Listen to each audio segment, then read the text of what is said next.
Good morning, Destiny players, and welcome to another Destiny 2 build video, this time on Stasis Warlock. It's been a while since I did a build video, so let's start getting back into it with a new season. Stasis has returned to the fold despite not having artifact mods for a second season in a row because of one mod, but we'll cover that in a bit. I am Bladeburger, your local collaborate and listen, Ice is back with a brand new invention kind of guy, and today it's time to freeze. This build is Grandmaster ready and a newer version of the build I made a while back. Hit the thumbs up and turn that subscribe button a different color, no not that color, the other color, and let's get into the video. So, what is the build, you may ask? Oh, my unfrozen one, this build is the best lockdown build that exists, able to lock down entire rooms with a few stasis turrets. It can get them back quick to keep the momentum of freezing everything going. When I use this build, I say, get frozen idiot, a lot. It's pretty fun. The exotic that makes this build really pop is the Osmiomancy gloves. It gives an extra charge of cold snap grenade and recharges faster when you bonk an enemy on the head with it. Works with both making a stasis turret and actually throwing it without charging it up. With a synergy of stasis turrets, these gloves push Stasis Warlock to a whole new tier. Battledros? Get them out of here. There's literally no other Stasis Warlock exotic, and Battledros is just solid. Frozen solid, in fact. So we are obviously going with the more powerful option. Need a great build for Grandmasters? Well, let's get to it. For class, we're on Stasis Warlock, obviously. The only ability thing that matters is that we use Cold Snap Grenades. You can use whatever Rift, Melee... Oh wait, there's only one melee, never mind. Bungie, please add more melee and super options to Stasis, dear god. For aspects, the biggest one is Bleak Watcher. Press and hold your grenade to throw it to create a stasis turret at the landing spot. It fires projectiles that slow enemies, freezing them if you hit enough. It freezes really quickly, so no need to worry about it. The second aspect is Glacial Harvest. When an enemy gets frozen, stasis shards appear around them. Depending on the tier of enemy, more are created. Stasis shards give melee energy when collected. Also something else when we get to the mods.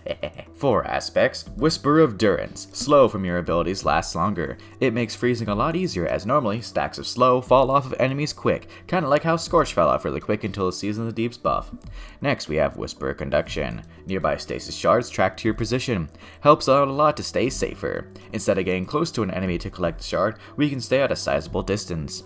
Next, to combo with the last one, we have Whisper of Rhyme. Collecting a stasis shard grants a small chunk of overshield. When doing the new Ghost in the Deep dungeon with this build, this fragment came in clutch too many times to count. Still died a lot though. Additional shards add more overshield and refresh the timer before they fall off.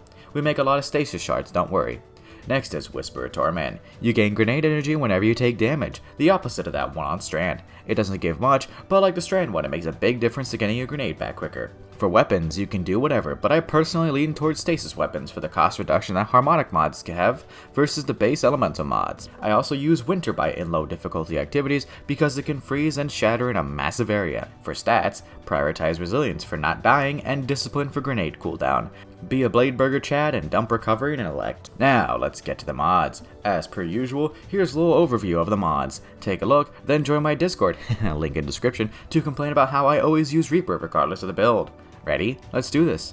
On Helmet, use Siphon mods of your choice. One for your Kinetic slot and one for your other slot. On my build, I went Harmonic and Arc, as I'm using the seasonal SMG I crafted 3 days into the season, as well as the Neomuna Fusion Rifle alongside Winter Bite. Helmet is really a flex piece to use siphons of whatever you need. I also have a heavy ammo finder cause why not?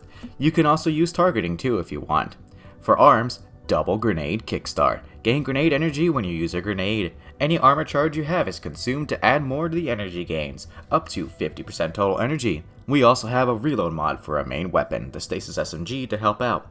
On chest, charged up, you can hold one additional armor charge, from 3 to 4. Why this mod? Come on, chest piece needs help. It's either resist or reserve mods for most general builds. I like diversifying my builds. Speaking of that, I have 2 resist mods alongside charged up. On legs, innovation. Gain grenade energy when you collect an armor power. The text is outdated in-game, needs to be updated with mod lingo. We also have the new mod, Elemental Charge, the mod that makes this build really pop off. Collecting a class collectible, like a Fire Sprite or a Stasis Shard, has an incremental chance to grant an armor charge. In my experience, it takes around 5 to 6 or so Stasis Shard pickups to get an armor charge. It's only kind of random. Each pickup increases the chance of the next one giving one, so it's very unlikely to get an armor charge from just 1 or 2 stasis shards. Regardless, with all the freezing you're doing, you're able to make enough shards to not care about the non-guaranteed chance to pick up a charge. It happens often. The third mod on legs is Stacks on Stacks. Picking up an Orb of Power grants 2 armor charges instead of 1. No, this does not stack, but what it does do is grant a second armor charge from Elemental Charge and a Stasis Shard. Bungie really needs to update the text on a lot of mods and exotics. On class item, it's the usual double bomber for a whopping 25% energy gains according to Light GG on casting our Rift. We also have Reaper because, of course, using our class ability makes it so our next weapon kill makes an Orb of Power. So there's the mods. As for how this build plays, it's easy enough. Hold your grenade button. Let it go after a second or two. Profit. It's that easy. It works everywhere across the game. Strikes, Gambit, seasonal activities, Grandmasters, and more. The overshield gain through shards and our fragments help a ton with survivability, while our stasis turrets rain frozen hell upon our enemies. This build is more support than aggressive for Tang. If it was a deck in Magic the Gathering, it would be a Stacks deck. Those are not fun to fight against, by the way. You ever fight a Stacks deck? Stuff is nasty. Anyways, try this build out for yourself and let me know how it does for you. I do update these builds if someone comments a good change that I like. As always, thank you for watching. I'll see you all in the next one. Join my Discord. Blade Burger out.